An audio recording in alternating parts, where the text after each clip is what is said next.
Seorang pemuda miskin menikahi anak majikannya yang lumpuh. Tapi siapa sangka, malam pertama mereka justru menjadi awal dari sebuah keajaiban yang tak pernah diduga. Ini bukan sekadar kisah cinta. Ini kisah tentang harapan, pengorbanan, dan keajaiban. Siapkan hatimu, karena cerita ini akan menyentuh jiwa. Sebelum cerita ini dimulai, saya mohon keikhlasan teman-teman untuk subscribe dan like. Saya doakan Anda semua sehat, panjang umur, dan dilancarkan rezekinya. Mari kita mulai ceritanya. Malam itu, hujan turun perlahan di sebuah desa kecil di Jawa Tengah, tahun 2019. Angin dingin menyelinap masuk ke dalam rumah-rumah penduduk, membawa aroma tanah basah yang khas. Di sebuah rumah besar yang tampak megah dibandingkan dengan rumah-rumah lain, seorang pemuda duduk di sudut dapur kecil. Matanya menerawang keluar jendela, menatap langit kelabu yang pekat. Namanya Bagas, seorang pemuda yang hidup dalam keterbatasan ekonomi. Namun, ia tidak pernah menyerah pada keadaan. Sudah hampir 3 tahun ia bekerja sebagai pekerja serabutan di rumah keluarga Pak Purnama, seorang pengusaha kaya pemilik pabrik beras di kota. Tugasnya bermacam-macam, membersihkan halaman, memperbaiki perabot, bahkan sesekali menjadi sopir pribadi. Bagas dikenal sebagai pemuda jujur, pekerja keras, dan rendah hati. Tapi ada satu hal yang membuatnya berbeda. Ia mencintai seseorang yang tak seharusnya ia cintai. Syifa, gadis berusia 24 tahun, adalah anak tunggal Pak Purnama. Sejak kecil, ia tumbuh dalam kasih sayang keluarga kaya. Namun, nasib berkata lain. 5 tahun lalu, sebuah kecelakaan tragis merenggut kemampuannya untuk berjalan. Kakinya lumpuh, dan sejak itu hidupnya berubah drastis. Dulu ia gadis ceria yang selalu tersenyum. Kini hanya menghabiskan hari-harinya dalam kesunyian kamar, tenggelam dalam kesedihan. Tak ada yang tahu apa yang dirasakan Bagas terhadap Syifa. Ia selalu menjaga profesionalisme, menjaga jarak antara pekerja dan majikan. Tapi dalam hati, perasaannya tak pernah bisa disembunyikan. Ia sering memperhatikan Syifa dari kejauhan, mencoba menghiburnya lewat candaan kecil atau sekadar membantu membawakan sesuatu tanpa diminta. Suatu malam, saat semua orang terlelap, suara Syifa memanggilnya pelan, membuat jantung Bagas berdebar. "Bagas, bisakah kau masuk sebentar?" Dengan ragu, Bagas mengetuk pintu dan masuk. Di dalam, Syifa duduk di kursi roda, menatap keluar jendela dengan tatapan kosong. Rambut panjangnya terurai, wajahnya tampak lebih pucat dari biasanya. "Kenapa kau masih terjaga, Syifa?" tanya Bagas pelan. Syifa menghela napas, matanya berkabut. "Aku hanya ingin bicara dengan seseorang yang tidak melihatku sebagai beban." Hati Bagas bergetar mendengar itu. Ia tahu betapa sepinya gadis itu. Malam itu menjadi awal dari perubahan besar dalam hidup mereka.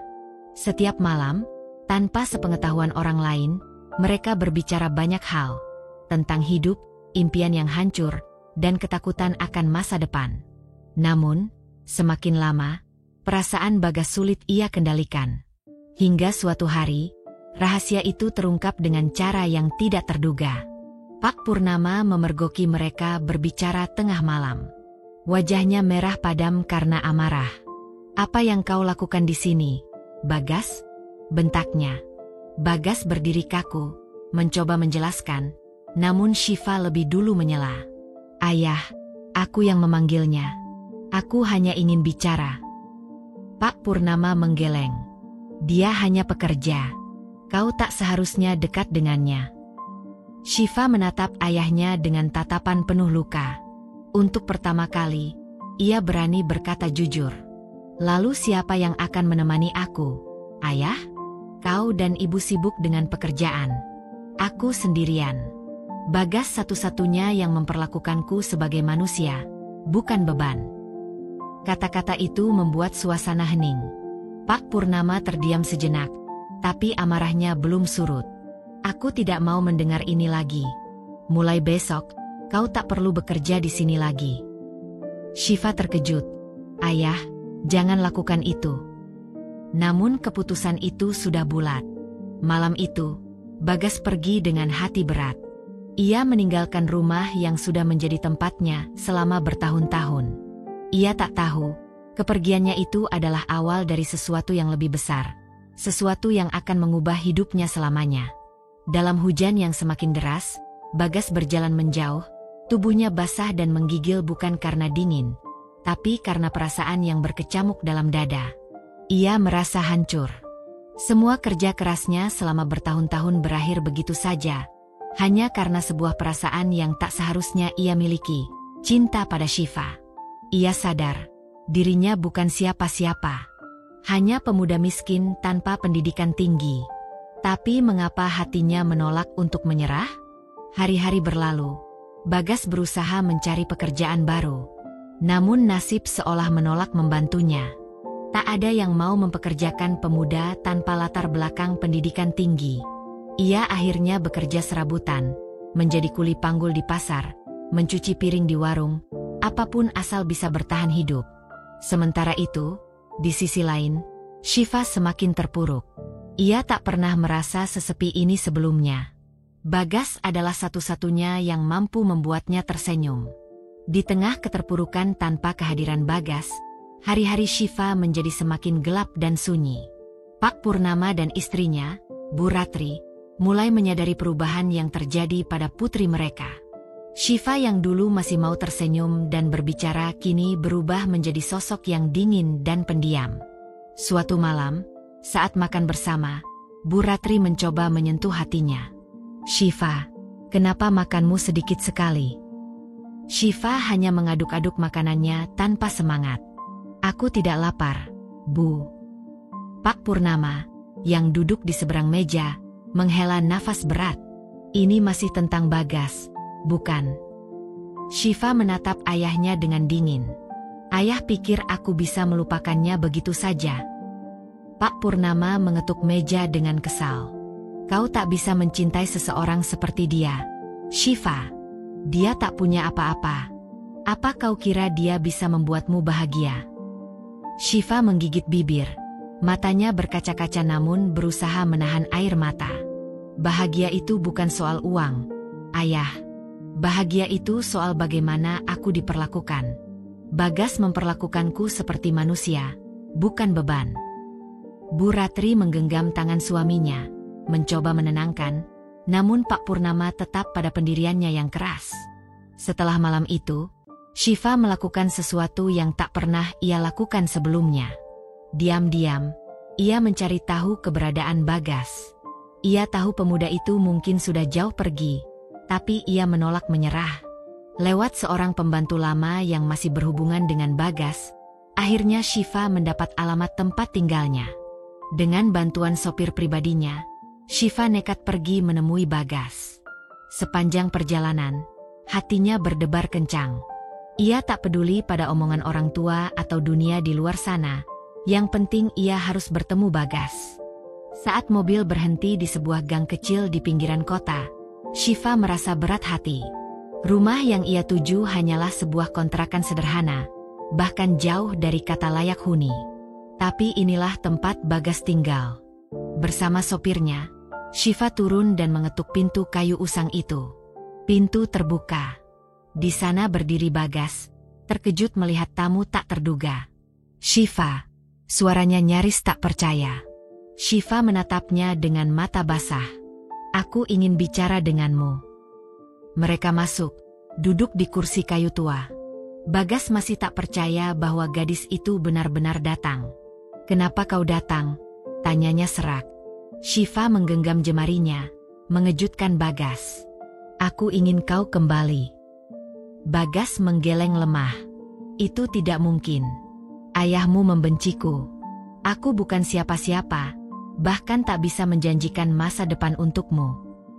Syifa tersenyum pahit. "Aku tak peduli. Aku hanya ingin bersamamu." Bagas menatap dalam-dalam, merasakan ketulusan yang sama, tapi sadar dunia mereka berbeda. Namun, sebelum ia sempat berkata apapun, suara mobil berhenti mendadak terdengar dari luar. Pintu rumah didobrak, dan berdirilah Pak Purnama di ambang pintu, wajahnya penuh amarah. "Kau kira bisa mencuri putriku dariku? Syifa terkejut. Ayah, aku datang dengan keinginanku sendiri. Pak Purnama tak peduli. Ia melangkah maju, menarik tangan putrinya. Kau ikut aku sekarang. Syifa menolak. Tidak. Aku tidak mau kembali jika tanpa Bagas. Muka Pak Purnama memerah penuh kemarahan. Ia menatap Bagas dengan kebencian. Apakah kau mencuci otaknya? Kau kira bisa menikahi anakku? Bagas mengepalkan tangan, tapi tahu berdebat tak akan menyelesaikan apa-apa. Saat itu juga, keputusan besar diambil Syifa. Kalau memang itu yang ayah inginkan, maka nikahkan aku dengan Bagas. Kata-kata itu bagai petir yang menyambar di telinga Pak Purnama. Nikahkan aku dengan Bagas. Suasana di rumah kecil itu berubah tegang. Bagas terpaku, tak percaya bahwa Syifa benar-benar mengatakannya di hadapan ayahnya. Pak Purnama menggenggam tangan putrinya erat, matanya memerah menahan amarah. Jangan bercanda, Syifa. Kau tak sadar apa yang kau katakan. Syifa menatap ayahnya penuh keyakinan. Aku sadar, ayah. Aku ingin menikah dengannya. Kalau ayah benar-benar mencintaiku, biarkan aku memilih kebahagiaanku sendiri. Pak Purnama terdiam, nafasnya berat, hatinya bergolak antara harga diri dan kasih sayang pada putrinya. Saat itu, Bu Ratri tiba dan berdiri di ambang pintu dengan air mata yang mulai menggenang. Ia tak pernah melihat Syifa sekuat ini. Bu Ratri maju, menggenggam tangan suaminya. Biarkan dia, Mas. Kalau ini yang membuatnya bahagia, kita harus merestuinya. Pak Purnama menatap istrinya penuh tak percaya. Apa kau serius, Ratri? Kita akan menikahkan anak kita dengan seseorang yang tak punya apa-apa. Bu Ratri mengangguk pelan. Iya, karena yang dia butuhkan bukan harta, tapi seseorang yang mencintainya dengan tulus. Perlahan, Pak Purnama menghela nafas panjang. Ia menatap putrinya, lalu ke Bagas. Dalam hatinya, ia belum bisa menerima, tapi tak mampu mengabaikan kenyataan. Putrinya lebih bahagia bersama Bagas. Setelah hening panjang yang seolah membekukan waktu, akhirnya suara berat Pak Purnama memecah keheningan. Baiklah, katanya pelan namun tegas. Kalau itu yang kau inginkan, Syifa, aku akan menikahkan kalian. Syifa menunduk, air mata haru mengalir di pipinya.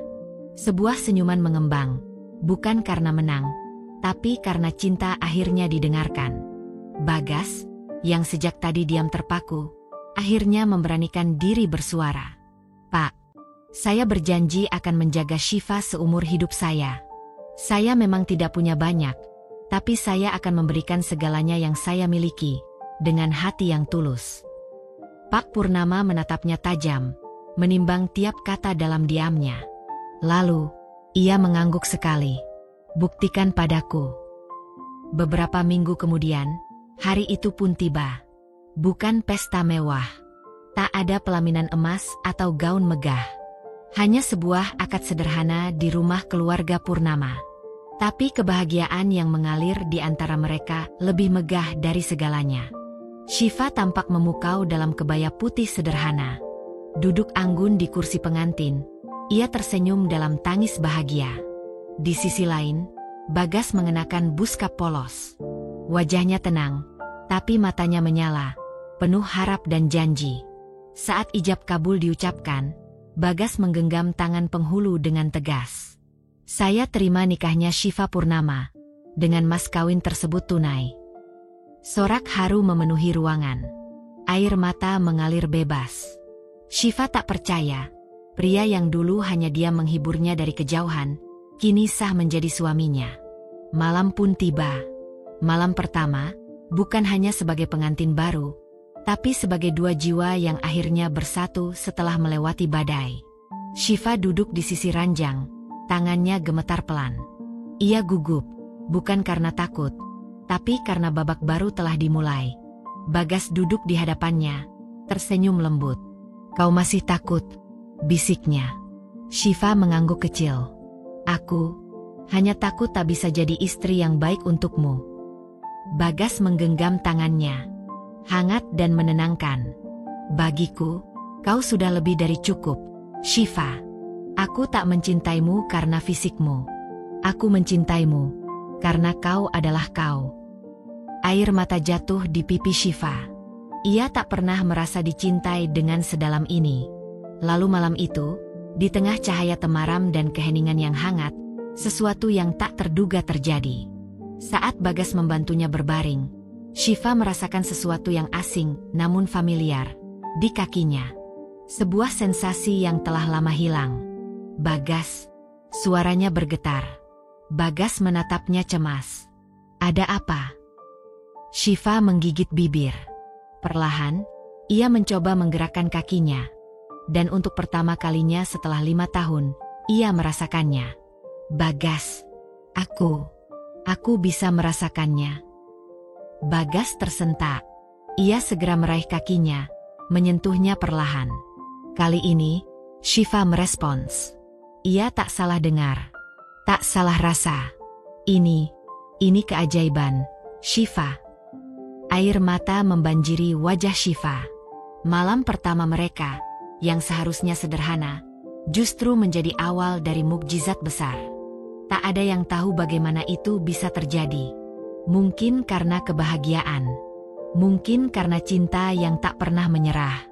Atau mungkin karena Tuhan memang tak pernah tidur melihat perjuangan dua hati yang tulus.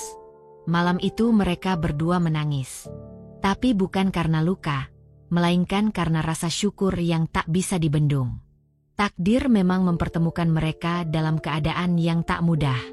Tapi cinta, pengorbanan, dan keyakinanlah yang akhirnya menyatukan mereka. Dan sejak malam itu, mereka tak pernah berpisah lagi. Cinta sejati bukan soal harta, status, atau kesempurnaan fisik. Cinta sejati adalah kesetiaan, pengorbanan, dan keberanian untuk memperjuangkan kebahagiaan, bahkan saat dunia tak berpihak. Jika kamu percaya pada cinta, jangan pernah menyerah. Sebab kadang, keajaiban datang pada mereka yang berani bertahan dan tulus mencinta. Terima kasih telah menyimak cerita ini. Jangan lupa untuk like video ini, subscribe channel kami, agar tidak ketinggalan cerita menarik lainnya. Sampai jumpa di cerita berikutnya.